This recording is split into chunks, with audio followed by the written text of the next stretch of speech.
My conversation this week is with Jayne Josem, the extremely talented curator of the Jewish Holocaust Centre's museum.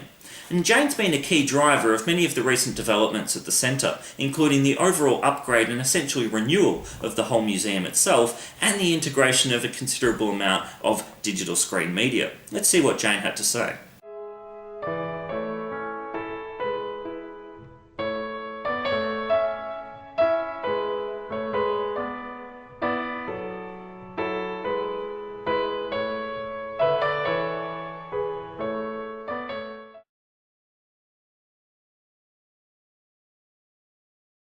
I was doing a Masters in Public History and I volunteered and did an internship at the Melbourne Museum and then at the Jewish Museum, and ultimately started volunteering here at the Holocaust Centre.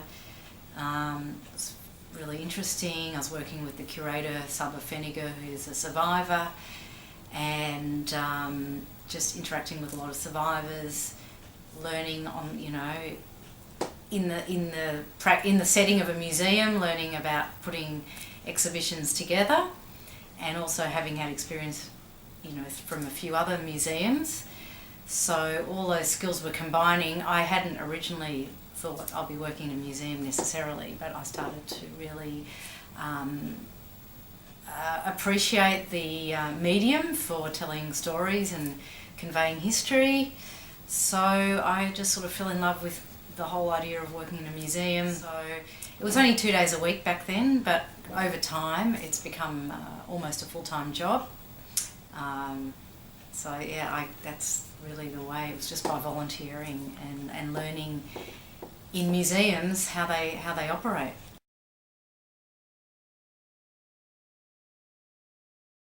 I was here from about 2000, 2001, and it's even just funny to think, even just doing research back then was not, the internet wasn't as your main tool. You were looking through encyclopedias and books. You were spending a lot more time looking at books to do research, and gradually the internet is the go-to place to find out information, and a wealth of information. So even just from a research perspective, that decade that I've been here, just the accessibility of digital material for a researcher has been incredible, and it's hard to think how I researched an exhibition back in the first few years when I was here compared to how I use online resources now. And that's reflected in the museum itself. When I started, there was one television screen that was showing images of children, and I think it had a soundtrack that was switched off a lot of the time. That was the Cherished Children display.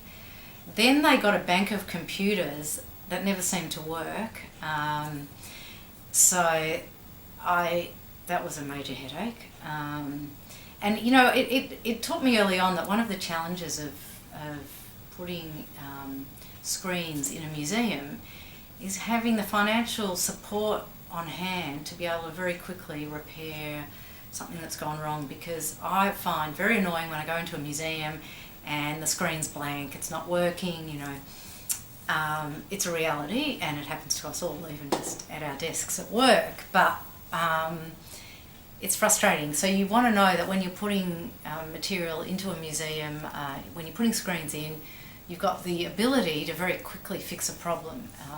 That's really the major headache of digital media in museums, just the upgrade of the equipment, the cost and the upgrade and the maintenance, because a blank screen is just an empty space. So that's one real important consideration for digital media. But on the other side, it's the ability to have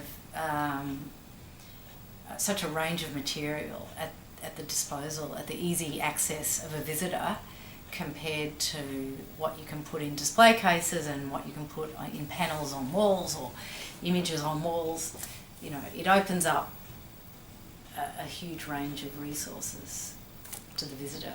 So that's the benefit, I guess.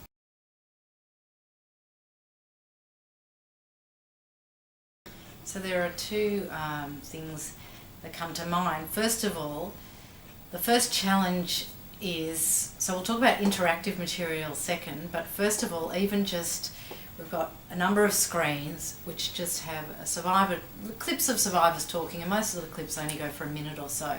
So anyone walking past can watch 1 or 2 minutes and hear survivors with really powerful little accounts in those minutes. And they're all, heavily controlled by the curator, I guess. So there's no interactivity. And I think they're really powerful. The issue is that when you've got survivors in the museum and then there's survivors on the screen, we'd prefer people to be interacting with the survivor who's in the museum rather than the survivor on the screen. We really created those for the screens for those times when people are walking around and there isn't a survivor available to talk to them, or perhaps the survivor's there but he's talking to someone else, he or she's talking to someone else. So having those clips is, I think, a really powerful way of having a survivor presence in the museum. But the second issue is with the interactive content. So I don't see those clips as being in any way edutainment. They are just educational clips of survivors talking. The issues with the story pods and the gamification of the Holocaust, this is always an uncomfortable aspect. That if we've created these story pods, they're interactive. There's on each one, let's say 6 or 7 survivor stories. You can touch a survivor and then their whole desk appears, and then you can click on different things and you can see their documents, you can see their photos, you can hear them speak. And together all the things on one survivor's desk can convey their story. If you sit and, interact with a number of items, or you can just interact with one and just get one little glimpse into that survivor's world. So conceptually, it's a great way to bring a whole lot of material into, a small screen. But what's worrying is when you see, you unleash these things onto a public, and then you see kids just click, click, click like it's a game. What happens if I hit on this? What happens if I hit on that? But they're not actually taking in the content that you've got there. So that's always going to be a risk. People can walk. The students who come here, they're on a school excursion. They haven't chosen to come to a Holocaust museum. They haven't chosen to learn about the Holocaust. We hope that through the whole program they become challenged, and they start wondering and they start engaging, and then when they look at a story pod, that they will hit something and then go wow, and actually spend 1 minute to explore that item. I mean, that would be great, and that's what we hope for. But there's always going to be kids who come here, they're not really their choice, they're not really going to engage. You're never going to get through to those students anyway. So yeah, they might just hit things, and you can only hope that maybe something just sticks with them. But it's a danger that it's a little bit of a game. Let's explore. But I don't think, it's not a game, so it's not like they're shooting Nazis or something. So there's no game element to it. It's just the only real danger is that they might not actually take anything away from their experience of hitting. But interesting thing is that in the last year, we launched we put the story pods. We made a StoryPod Lite version as an app that's downloadable, and we've had about 2,000 people download it. So once again, I don't know what they're doing with it once they get home, but there's 10 survivor stories, a bit of video material, and we don't know what they're doing with it when they get home, but we can only hope that there's survivor stories for people to engage with. I guess part of the goal is to get people into the museum as well once they download it. I guess it's a takeaway material to look into it more, perhaps. Yeah, I don't know that. What we don't know is the main way that we're letting people know about this app is when they visit the centre. People discover things, discover apps, but I think mostly it'll be people who visited the centre who go home and want to explore more. maybe school students in doing. What I really hope is that if they're doing assignments, there's great material on the apps for them to, primary source material, survivor testimony. It's a great resource, and it's local survivors, it's Melbourne survivors, it's their stories.